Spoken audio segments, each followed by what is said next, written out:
I'm Herman Bigham of H. Bigham and Associates. We're a group primarily African preservers and presenters of traditional African sculptural art. We do exhibitions and travel internationally. We now currently have 3 exhibitions on tour.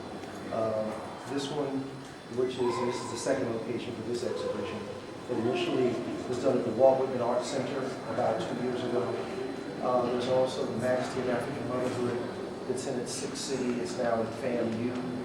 And there's a new exhibit we just installed last week in Massachusetts, at the Worcester, Massachusetts. It's called the symbolic use of hair in African cultural arts, also subtitled Never a Man.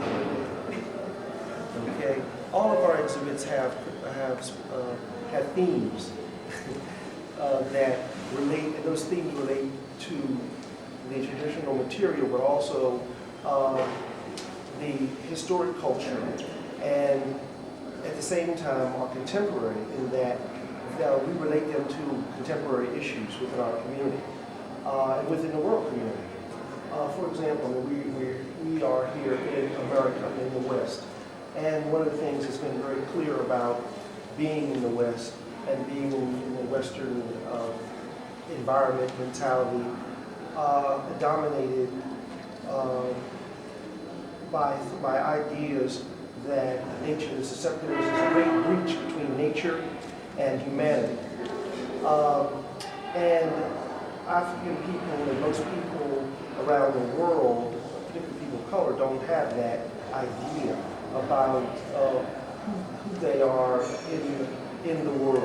They see themselves as a part of the world, as a human person, but as a part of nature and as a part of a larger world and universe, including the flora, the flowers, the animals, the people.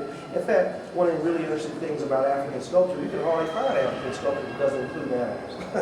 I mean, it's interesting, even if they don't have a full animal form, there's an extended nose, a beak.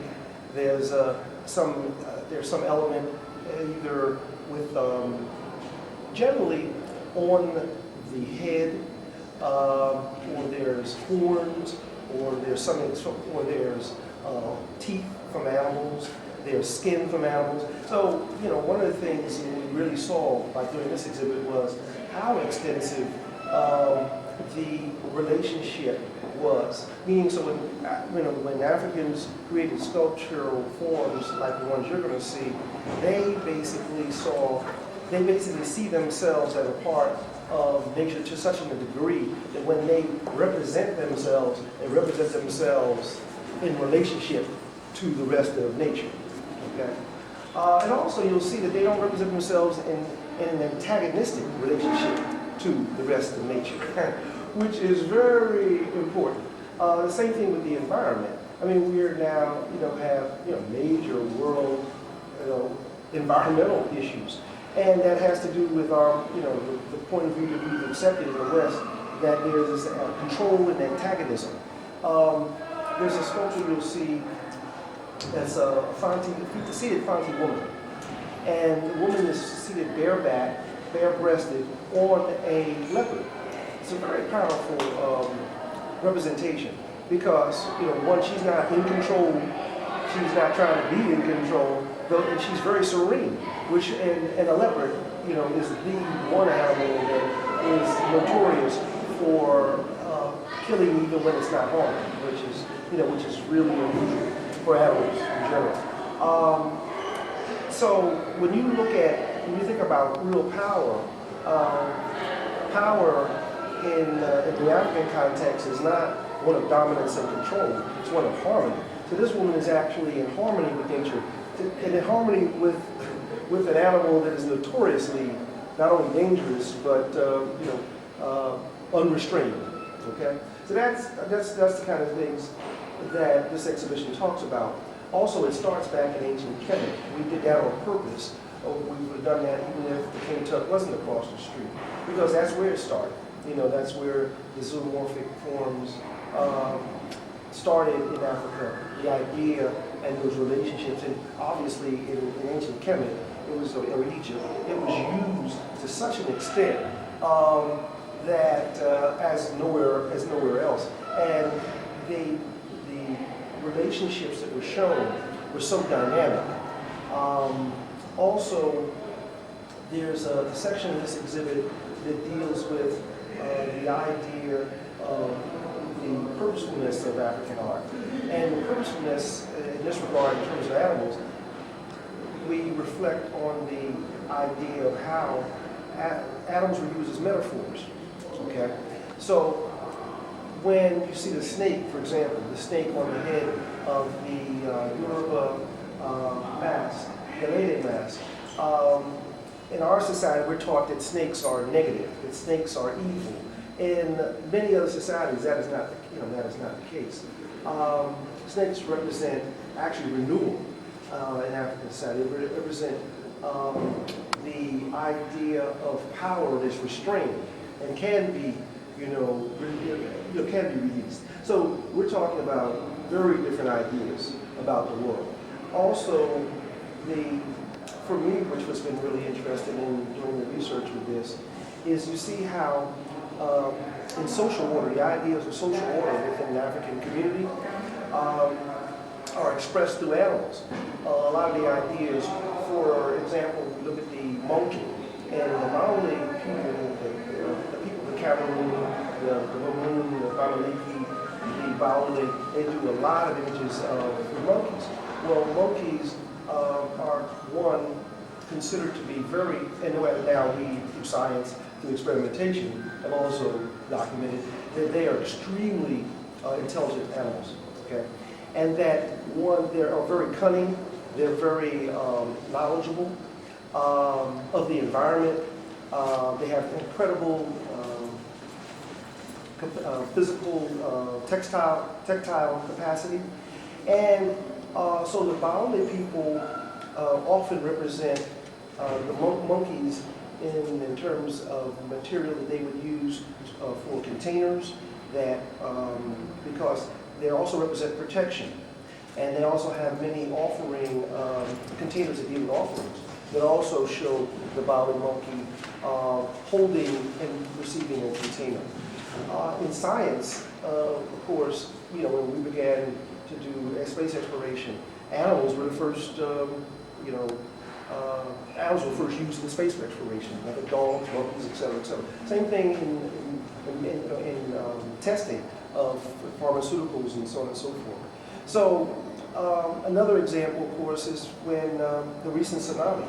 When the tsunami hit, the one area where people in these remote islands were not affected by the tsunami were the people who lived in relationship to nature. They asked their elders, the animals are going to the hills, what should we do? And they told them, they said, there's something about to happen that we can't predict, but we need to follow them, that they are aware of it. Because, see, if Africans and other people who are close to nature understood that animals had been here for millions of years, prior to the induction of so-called human species. So there's a knowledge that Africans represent both the knowledge that they have of the earth, of planting, like the Bamana people in the Chawari. They represent how the Chawari, basically came down and showed them how to farm. So it's in their myth, it's in the textiles, so it's all over. And also social order, the last thing. Social order, all of our exhibits really somehow speak to social order, because obviously we're in a society and environment that's out of order. And I mean, really there are no, we aren't safe in our homes, we're not safe in our communities, we don't have a sense of relationship. So there's so much that's been lost. And these things that, that Africans and people from around the world connected to nature, they've had this straight, they've got it straight, they've had it straight forever. And in many societies where they haven't been diluted and polluted, they continue to have it straight. And so these are things that we need to get back to, and these exhibits speak to that. Okay? At this point, I would like to, I'm available, to review the African material, but tonight we have a special presentation. Okay? The brother is going to give you background on specifically the zoomorphic forms coming to Kemet, and he's going to, he teaches the meta-nature, and he will begin first in the gallery, and then go through and do a presentation, a sit-down presentation in room 108. Okay? All right. His name is somewhat extended, and he will interpret the full name. It's Mfundishi Jahudimas Khan Heru Hassan Hamas Salim. He is a master Kemetic scientist and priest, founder of the Golden Black International African Cultural Center. He is a world traveler and takes groups to Kemet. He is a teacher of one of our major scholars, Dr. Rosalind Jeffries. He teaches her the meta-nature. And it's so important that we have Africans who are to learn in the sacred writing of the meta-nature, because this way we can get first-hand interpretation.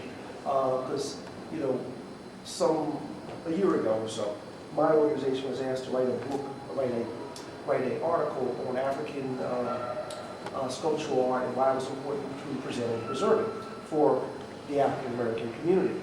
And that was a national magazine called Black Issues Books Review. Well, we wrote the article, and they asked us at the end, they said, well, would you please review books by Africans and African Americans on African sculptural art? Well, the issue ultimately was there are so few, out of maybe 2,000 books at the University of Penn Museum of Anthropology library on African art, 2,000 easily. It's hard to find 10 books written on African sculpture by Africans.